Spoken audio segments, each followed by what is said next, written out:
The question at the center of the murders is not whether the Menendez brothers had shot their parents, but why they shot their parents. So, prosecutors argued that the brothers wanted to get their inheritance, and the defense argued that they had an abusive father and acted in self-defense. But we need to go back to the night of August 20th, 1989, when Lyle and Erik Menendez entered that Beverly Hills mansion and decided to confront their parents about molesting them, and that's when the argument started.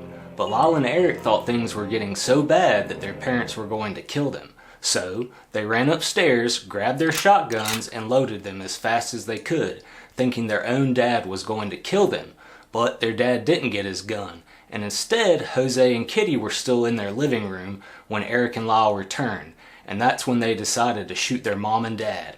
And by the end of the rampage, José was shot 6 times and Kitty was shot 10 times. Lyle even admitted that his mom was still alive after the shots stopped, so he went over and ended her suffering. The loss of José and Kitty, in my mind, is an actual plus for mankind, and all of this is just the beginning of the case that would partially define the 90s and forever change the modern consumption of true crime. And initially, the brothers denied having any involvement in the deaths, claiming they came home to find their parents murdered by the mob or an angry business partner of their dad's. And both brothers were so upset the police even decided not to swab their hands for gunshot residue. But the more the police investigated and the more money the brothers spent, the more they suspected Lyle and Erik for spending their inheritance. But that just makes me wonder what they think when poor kids kill their parents. Seems like a pretty ignorant argument to me. But now, while they were waiting for their first trial, Lyle wrote a letter to Erik in prison, which was confiscated, and this opened the door for Lyle and Erik's legal counsel to find out about the abuse that took place throughout their lives. So Erik explained that Lyle couldn't express what he did in that letter in person. It was easier for him to put it on paper. But Erik felt that telling the sick secrets of the family would be like killing their parents all over again, and he didn't want to do that. So, after finding that letter in 1990, they now had to confess to everyone, and ultimately it became clear after they found that jail letter that there was no way around saying what happened because they had that note. They had a confession that they were responsible for their parents' death in their own handwriting, and the documentary even featured several family members who saw José's abuse of Lyle and Erik. There was also court footage from trial testimonies where those who knew Lyle and Erik remembering being told that José was molesting them. However, about 6 months after the crime, authorities received a tip from an almost unimaginable source, Judalyn Smythe, the mistress of Erik's psychologist Jerome Ozil. Smythe told the cops that Erik had confessed to the killings in therapy, and that there were audio tape recordings of it, so the brothers were arrested in March of 1990, and a multi-year legal battle over the admissibility of Ozil's recordings continued. But in August of 92, the Supreme Court of California ultimately ruled that most of Ozil's tapes were admissible, with the exception of the tape which Erik had described the murders. So of course, Ozil became a key witness for the prosecution during their first trial. But then he endured a withering cross-examination designed to undermine his credibility. Most of it had to do with the stormy details of his affair with Smythe. But during the second trial, he did not testify, even though one of his recordings of the brothers was played in court. Ozil told his mistress, Judalyn Smith, that they confessed to the murders during a session, and he asked her to wait in his waiting room as a witness while he spoke to the brothers, and that's when Smythe brought the confessions to police and arrested the brothers. Lyle was arrested on March 8, 1990, and Erik turned himself in 3 days later, and instead of pleading not guilty, the defense made the argument the brothers killed their parents out of fear and self-preservation. But those claims completely shattered the picture-perfect illusion of the Menendez family. The way the brothers tell it, the abuse started very early in their lives. At first, it was tied to their performance on the tennis court. A demanding father with high standards, José Menendez, pushed his sons to be the best at the sport. Later on, a coach who worked with the family described José as the harshest person he had ever met. But then came the sexual abuse. For both brothers, it started around the age of 6. They claimed their father would massage them after matches, and before long, those massages became more invasive and disturbing, eventually leading to rape. And although Lyle said he was only victimized during his childhood, Erik suffered at the hands of his father up until the day he died. Lyle even claimed that their mother, Kitty, sexually molested the brothers, and that she knew all about the abuse at the hands of their father, and by '89, Lyle assumed his father's abuse of Erik had stopped. But when he learned that wasn't the case, and that Erik was expected to live at home rather than move away for college, Lyle confronted his father. So the family had a series of heated arguments about the topic, the last of which happened before José and Kitty were killed. The brothers were even tried separately, but the prosecution painted a very different picture, arguing that the brothers killed their parents to get to their inheritance faster. But the defense countered that the brothers were already wealthy, so there would be little need for the extreme response. If wrapping the jury's heads around the emotional reactions of the rich and famous of the 90s wasn't disgusting enough, the prosecution and defense also had to deal with Ozil and Smythe. Smythe only told police about the brothers' confession after the pair had broken up, but in a shocking twist, Smythe actually testified for the defense later on, retracting her previous statement and claiming that Ozil had brainwashed her, and she also accused Ozil of abuse and moved in with his ex-wife and children for a period of time. The he said, she said chaos of Ozil and Smythe took up a great deal of the first trial and pulled some of the focus off the Menendez brothers. Altogether, the first trial took more than 6 months, counting jury deliberations, and it officially came to an end in January of '94 with 2 deadlocked juries, and not long after, LA District Attorney Gil Garcetti ordered a retrial, and at this point during the second trial, old Judge Stanley Weisberg did not allow cameras in the courtroom, which was only one reason the case was less publicized. Another, 5 months after the ruling, O.J. Simpson was arrested. Then, the Menendez brothers trial essentially kicked off and became the true crime template, with prosecutors determined to convict the defendants and ensure Los Angeles would not be seen as a prosecutorial wasteland. And in an interview in '96, Leslie Abramson, Erik's defense attorney in both trials, cried at the courthouse after hearing the Simpson verdict. She said, "This is bad for the boys and everybody else. It's going to be payback time." Some people even suggested that the timing of the second trial,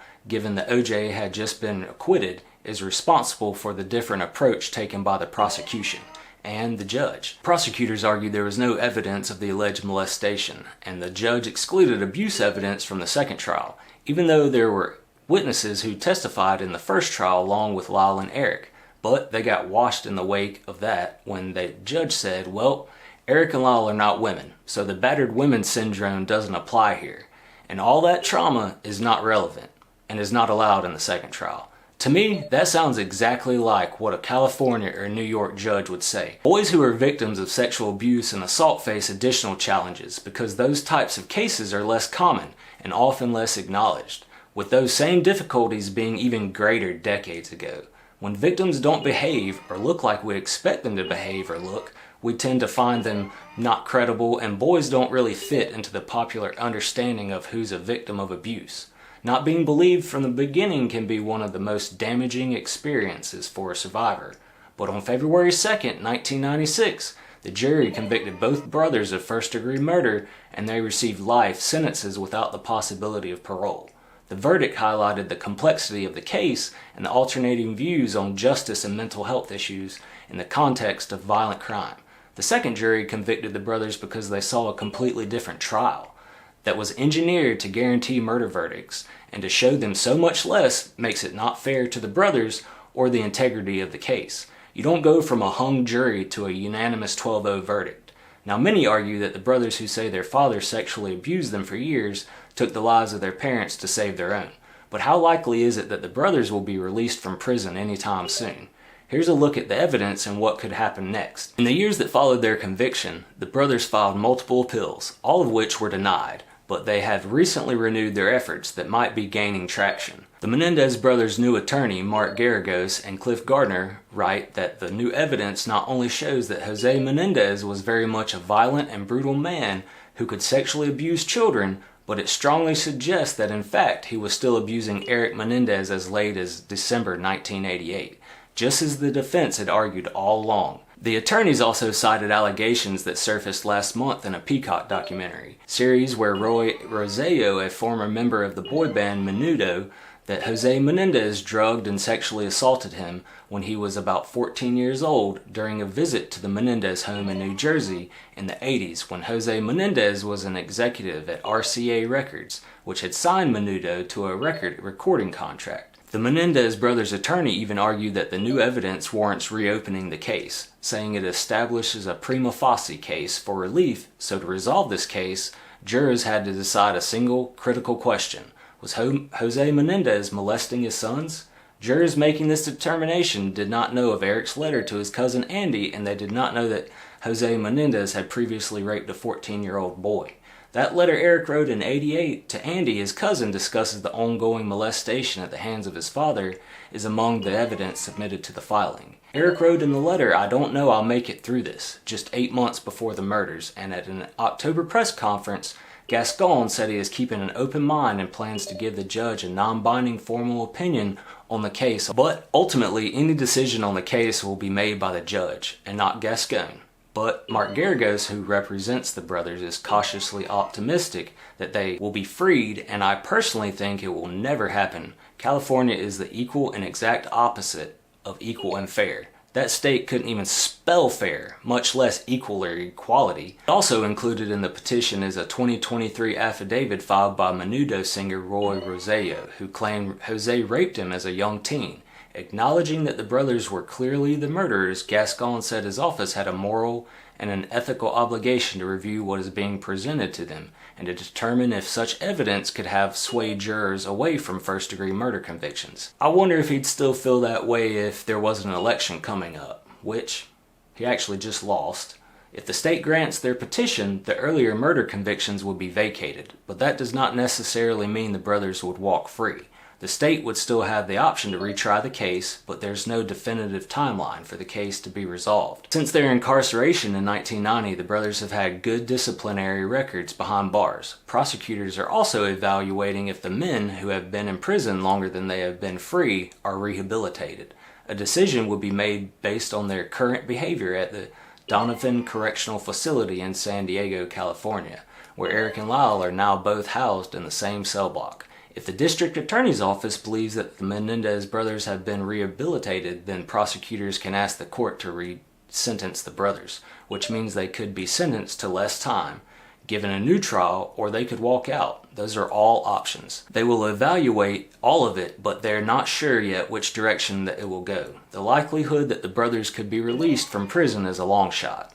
People who had contact with their father were even saying he was the most intimidating, worst human they had ever met. So that is why there were 0 character witnesses on the parents' behalf, and why the attorneys couldn't find a single person, because they didn't exist. Bozanich, the first trial prosecuting attorney, didn't deny it either. She couldn't find one person to say anything nice about Jose, except for his secretary, and everybody else had just these awful stories about him, and what a monster he was. Like I've already said, the loss of Jose and Kitty in my mind is an actual plus for mankind.